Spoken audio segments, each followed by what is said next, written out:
ای چرخ بسا لیل و نهار آوردی، گه فصل خزان و گه بهار آوردی.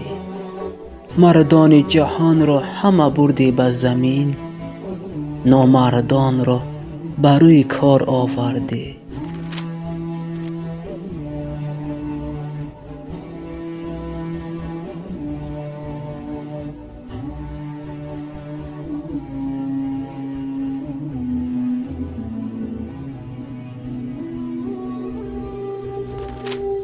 نه برگ گل به شاخه ها می ماند، نه هیچ کس به جز خدا می ماند. خوش باش و بدی نکن و از ما تنها یک خوبی یک بدی به جا می ماند. کو دوست که قدر یاری همدم داند، کو سوخته دلی که لذت غم داند.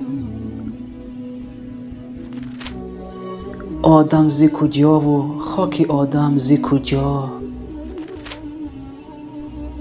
آدم باشد قدر آدم داند. عمر می گذرد تن به گناه است هنوز، شد موی سفید و دل سیاه است هنوز. هرگاه گویند که توبه آغاز کنم، دل می گوید که عمر دراز است هنوز. وا دریغ، بله راست بسیار تأثیر بخش. مادر تو ابتدایم بودی، هم قیمت و هم قامت رسایم بودی. اول تو نمی زادی نمی مردم من،